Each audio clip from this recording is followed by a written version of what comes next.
Hi viewer, நான் உங்கள் doctor Kumar பேசுகிறேன். இன்றைக்கி இந்த பெண் குறி பாதுகாப்பது எப்படி அல்லது பெண் உறுப்பை மெயின்டைன் பண்ணுவது எப்படி அப்படிங்கிறது தொடர்பாக தான் இன்றைக்கி ஒரு வீடியோ பதிவு பண்ணியிருக்கேன். இது ஒரு அவேர்னஸ் வீடியோ, சரிங்களா? நீங்கள் வேறு எதுவும் நினச்சிக்கொள்ளக்கூடாது. இது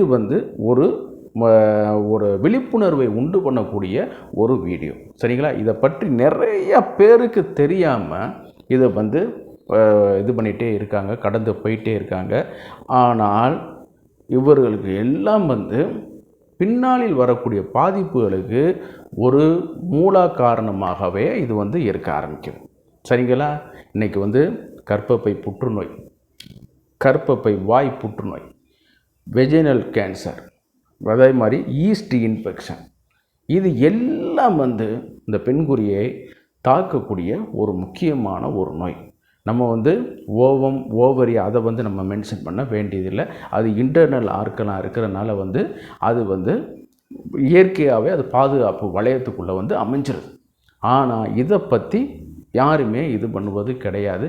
இதை ஏன் இப்படி பாதுகாக்கணும், எப்படி பாதுகாக்கணும், சரிங்களா? அதை தான் இந்த வீடியோவில் பார்க்க போகிறோம். கொஞ்சம் இது கொஞ்சம் டீட்டெயிலான வீடியோ. தயவுசெய்து இதை பாருங்கள். உங்கள் வீட்டில் உள்ள மகளிருக்கு, பெண்களுக்கு இதை ஒரு விழிப்புணர்வாகவே நீங்கள் கொண்டு வாங்க, சரிங்களா? நெக்ஸ்ட்டு பட்ஜெட்டில் ப்ரொவிஷன்ஸ் போடும் பொழுது இதற்கான இதுகளை நீங்கள் கொண்டு வந்தீங்கன்னா பின்னால் ஏற்படக்கூடிய செலவுகளை குறைக்கக்கூடிய வாய்ப்புகள் அதிகம், சரிங்களா? அதனால் கொஞ்சம் இது லென்த்தியான வீடியோ தான். இதை ஏன் இப்படி பாதுகாக்கணும், எப்படி இது பண்ணுறது, என்னென்ன நடக்குது, என்னென்ன ஃபிசியாலஜிக்கல் ஃபங்க்ஷன் இருக்குங்கிறத இந்த வீடியோவில் நான் கொஞ்சம் தெளிவாக சொல்கிறேன். இதை கொஞ்சம் நோட்ஸ் மாதிரி பண்ணிக்கிட்டு நீங்கள் கொஞ்சம் நடைமுறை வாழ்க்கையில் பார்க்குற பெண்களாக இருந்தாலும் சரி, தங்கள் சகோதரியாக நினைக்கக்கூடிய ஆண்மகனாக இருந்தாலும் சரி, தயவு செய்து இதை ஒரு விழிப்புணர்வாகவே கொண்டு வாங்க. நிகழ்ச்சிக்கு போகிறதுக்கு முன்னாடி உங்களோட ஒரு சின்ன வேண்டுகோள், இந்த நிகழ்ச்சி உங்களுக்கு பிடிச்சிருந்துன்னு கேட்டிங்கன்னா லைக் பண்ணுங்கள், மற்றவர்களுக்கும் பயனுள்ளதாக இருக்குன்னு கேட்டிங்கன்னா ஷேர் பண்ணுங்கள், மறந்துடாமல் எனக்கு சப்ஸ்கிரைப் பண்ணி ஹெல்ப் பண்ணுமாறு மிக பணிவோடு கேட்டுக்கொள்கிறேன். அது என்ன சார், பெண்குறியும் ஒரு மற்ற உறுப்பு தானே, ஆண்குறி மாதிரி இப்போ பெண்களுக்கு பெண்குறி அப்படி தானே நீங்கள் நினச்சிட்டு இருக்கியே? அது இல்லைங்க. அதில் ஒரு பெரிய கிரேட் மெக்கானிசம் செயல்படுது. ஒரு பிசியாலஜிக்கலை பார்க்கும் பொழுது யூரினரியை வெளியேற்றது, அதே நேரத்தில் மென்சஸ் பிளட்டை வெளியேற்றக்கூடியது. கருத்தரித்த பிறகு அந்த கழிவுகள், குழந்தை, பிளசண்டா இவைகள் எல்லாம் வெளியேற்றுவது அந்த பாதை வழியாகத்தான் நடக்கிறது. இது ஒரு குறிப்பிட்ட இதில் ஒரு இதில் நடக்கக்கூடிய ஒரு இது. சில நேரங்கள் பார்த்திங்கன்னு கேட்டிங்கன்னா, அதே நேரத்தில் நம்ம உடல் உறவு செய்யும் பொழுது விந்தணுக்கள், ஆமாம், விந்தணுக்களில் வரக்கூடிய புரோட்டீன் டிஷ்யூக்கள், சில மெம்பரேன்ஸ், இவைகள் எல்லாம் எங்கே ஆக்குமுலேட் ஆகிருக்குன்னு கேட்டிங்கன்னா இந்த வெஜைனல் பேசேஜுக்குள்ளே தான் ஆக்குமுலேட்டாக இருக்கும், சரிங்களா? மென்சஸ் பிளட்டாக இருந்தாலும் சரி, பிளட்டு பார்க்கும் பொழுது எந்த ஒரு பிளட்டாக இருந்தாலும் கொஞ்ச நாள் சென்ற பிறகு எவ்வளவு வாடைகள் அடிக்க ஆரம்பிச்சிடும்.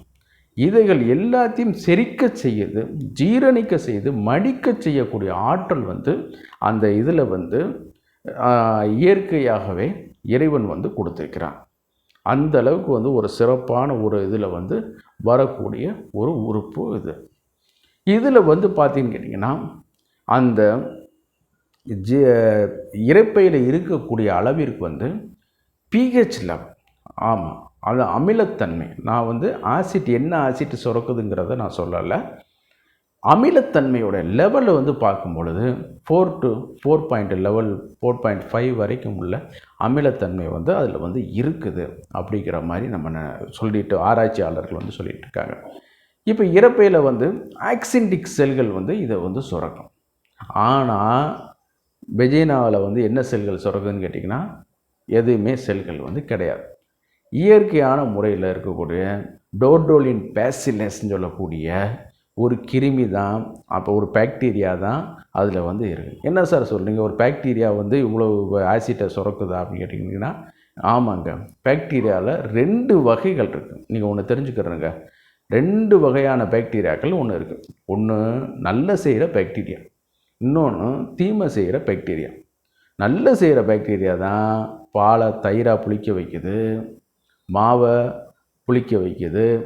அதே நேரத்தில் எது நம்ம திராட்சை பழங்கள் இந்த மாதிரியான இதுகள்லாம் இது பண்ணக்கூடியது, ஈஸ்ட்டை உருவாக்கக்கூடிய ஒரு இது நொதிக்கிறக்கூடிய ஆற்றலுக்கும் ஒரு சப்போர்ட் பண்ணக்கூடிய ஒரு பாக்டீரியா உணவுத்துறையில் வந்து மிக அதிகமாக செயல்படக்கூடியது வந்து சில நன்மை செய்யக்கூடிய பாக்டீரியாக்கள் வந்து இருக்குது. தீமை செய்யக்கூடிய பாக்டீரியாக்கள் வந்து பார்க்கும்போது கேலரா உருவாக்கக்கூடியது, நிமோனியா உருவாக்கக்கூடிய சில பாக்டீரியாக்கள், டியூபர்குலோசிஸை உண்டு பண்ணக்கூடியது, இதெல்லாம் பார்த்திங்கன்னா அந்த வகைகளில் வரக்கூடியது. இதில் வந்து ஒன்று சப் கேட்டகரி அறிவியல் பூர்வமாக வந்து பெருசாக போயிட்டுருக்கோம். நான் நீங்கள் தெரிஞ்சுக்கிறேங்கிறதுக்காக சொல்ல வரேன். இந்த டோர்டோலின் பேசிலஸ் வந்து என்ன சுரக்கக்கூடிய அந்த கிருமி அந்த திரவத்தினுடைய இது வந்து என்ன கேட்டிங்கன்னா, எவ்வளவுக்கு எவ்வளோ லார்ஜ் அமௌண்ட்டாக போகுதோ அவ்வளவுக்கு அவ்வளவு வந்து என்னன்னு கேட்டிங்கன்னா அந்த pH லெவல் வந்து இதாகிட்டே இருக்கும். சரிங்களா? இந்த pH லெவலை வந்து மெயின்டைன் பண்ணுறது வந்து இந்த பாக்டீரியாக்கள் தான். அது நம்ம என்ன சொல்கிறாங்கன்னு கேட்டிங்கன்னா, இந்த சோப்பில் உள்ள குளிக்கும் போடும்போது இந்த சோப்பில் உள்ள காஸ்டிக் சோடா, கண்டிப்பாக எல்லா சோப்பாக இருந்தாலும் காஸ்டிக் சோடா இல்லாமல் ப்ரிப்பேர் பண்ண முடியாது.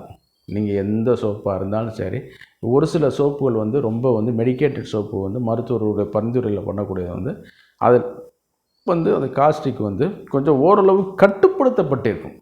ஆமாம், அந்த கட்டுப்படுத்தப்பட்ட லெவலில் காரணம் சில இதுகளில் வந்து நீங்கள் போட்ட உடனே கொஞ்சம் பளிச்சுன்னு தெரியணும், குளித்து முடிச்சுட்டு வந்தோன்னா கொஞ்சம் பளிச்சுன்னு தெரியணும், இப்போ அந்த வாடை வேர்வை வாடை இருக்கக்கூடாது அப்படிங்கிறக்காக என்னன்னு கேட்டிங்கன்னா சிலவங்க வந்து நிறையா வந்து pH லெவல் வந்து 10.5க்கு மேலே வந்து 10 அதிகம்தான், 10.5 வரைக்கும் கூட போகும்பொழுது அந்த காஸ்டிக் லெவல் வந்து அதிகரிச்சிடும். இது வந்து என்னன்னு கேட்டிங்கன்னா அந்த பெண்குறியுள்ள இந்த நன்மை செய்யக்கூடிய பாக்டீரியாவை அழித்துவிடும். அதனால் என்னாகுன்னு கேட்டிங்கன்னா அந்த பாக்டீரியாக்கள் வந்து முற்றிலும் அழிஞ்சிருமான்னு கேட்டிங்கன்னா முற்றிலும் அழியாது, இருக்கும். காலனியில் அமௌண்ட்டு வந்து கொஞ்சம் கொஞ்சமாக குறைஞ்சிடும். 1 லட்சம் இருக்கிற இடத்துல வந்து வெறும் 10,000 தான் இருக்கும். சரிங்களா? மறுநாள் நீங்கள் குளிக்கும்போது அது வந்து 10,000 வந்து 50,000 பெருகி இருக்கும். சரிங்களா? மறுபடிக்கு நீங்கள் குளிக்கும்போது அது வந்து 5,000 மாறிடும்.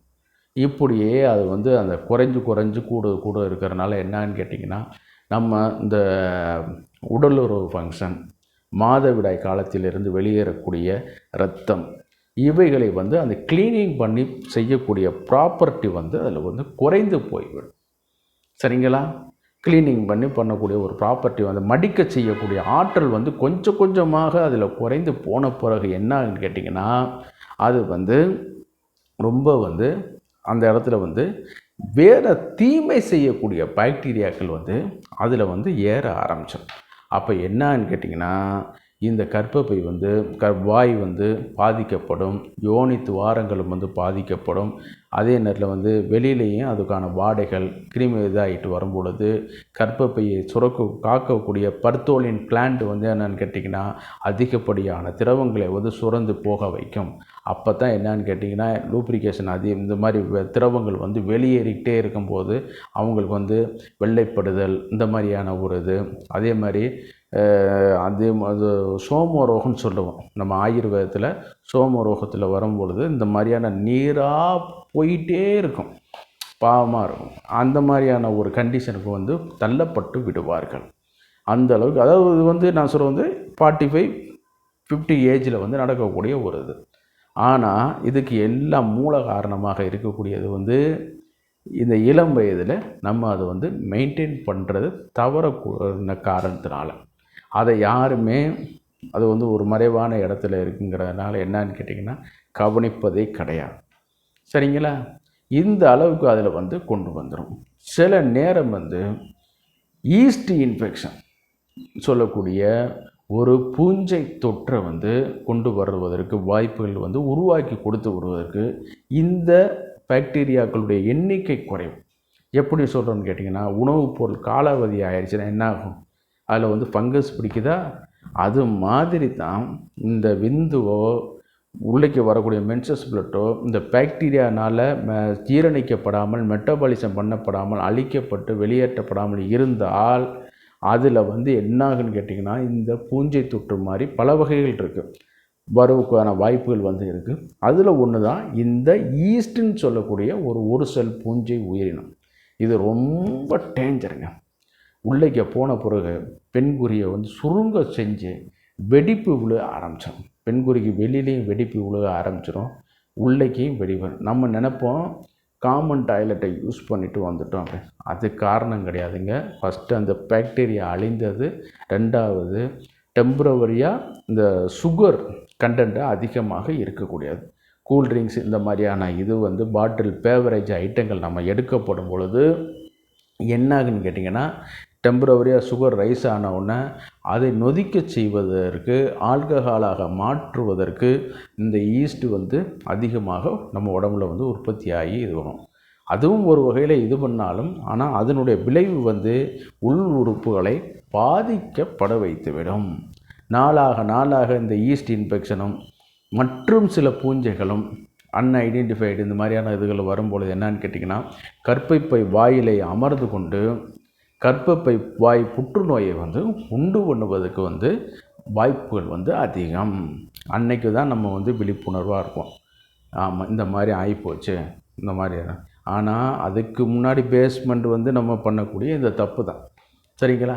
சரி, இவ்வளோ தூரம் சொல்கிறீங்களே சார், இதை எப்படி மெயின்டைன் பண்ணுறது அப்படின்னு சொல்லி கேட்கும் பொழுது, இதை வந்து சிம்பிள். அதிகமாக சோப்புகளை பாவிக்காதீர்கள். மேலே போட்டாலும் பெண்குறி மர்மஸ்தானத்திலே தயவு செய்து யூஸ் பண்ணாதீர்கள். சரிங்களா? நீங்கள் நினைக்கிறோம் நேற்று உடல் உறவு பண்ணிட்டோம், அதனால் இன்றைக்கி இது பண்ணுறோம். ஜென்ரலாக வாட்டரை வச்சு கழுவி விட்டாலே போதும். சரிங்களா? உள்ளே போனது இந்த கிருமினால் நல்லபடியாக இப்போ மெட்டபாலிசமாகி ஜீரணிக்கப்பட்டு கிளியராகி வந்துடும். அதனால் எந்த பாதிப்பு இதாக கிடையாது.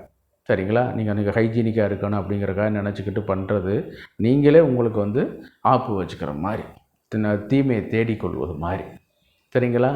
அதே நேரத்தில் வந்து லாக்டிக் ஆசிட் அதிகமாக இருக்கக்கூடிய உணவு வகைகள், பால், புளித்த மோர், யோகர்ட் அப்படின்னு சொல்லக்கூடிய இதுகள்லாம் வந்து பார்த்திங்கன்னு கேட்டிங்கன்னா அதை வந்து விற்கிறாங்க.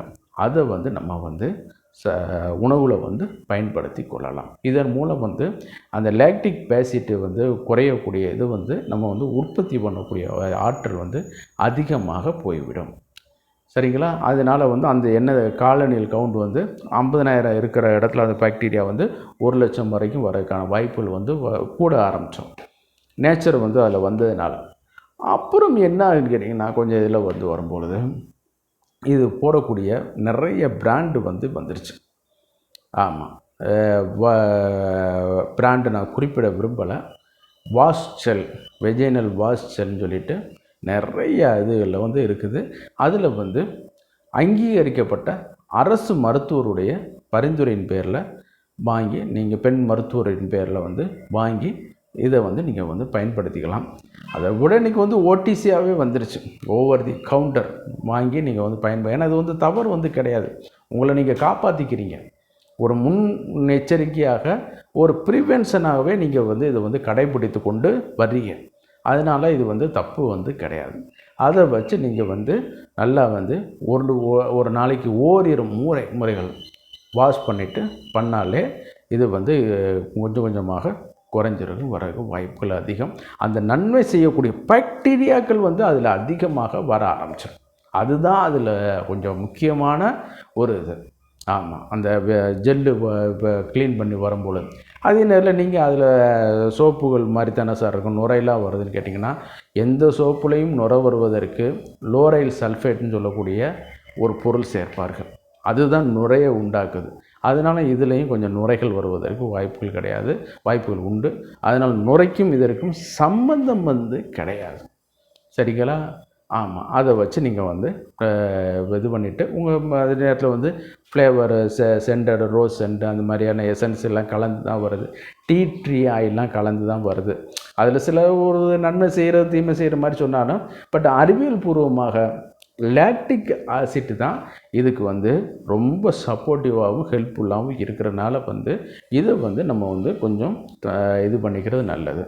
அதே நேரத்தில் வந்து காற்று புகக்கூடிய ஆடைகள், இறுக்கமாக அணியக்கூடிய உள்ளாடைகள், டைட் ஜீன்ஸ் இதெல்லாம் தயவு செய்து தவிர்த்துருங்க. இன்றைக்கி நாகரீகங்கிற பேரில் வந்து நம்ம என்னென்னமோ போட்டு போகிறோம்.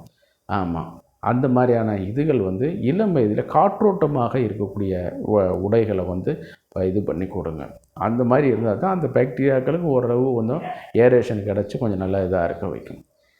நிகழ்ச்சியோட இறுதி பகுதிக்கு வந்துட்டோம். இந்த நிகழ்ச்சி உங்களுக்கு பிடிச்சிருச்சுன்னு கேட்டிங்கன்னா லைக் பண்ணுங்கள், மற்றவர்களுக்கும் பயனுள்ளதாக இருக்குன்னு கேட்டிங்கன்னா ஷேர் பண்ணுங்கள். மறந்துடாமல் எனக்கு சப்ஸ்கிரைப் பண்ணி ஹெல்ப் பண்ணுமாறு பணிவோடு கேட்டுக்கொள்கிறேன். நான் உங்கள் டாக்டர் குமார். மீண்டும் ஒரு நிகழ்ச்சியில் சந்திப்போம். நன்றி, வணக்கம்.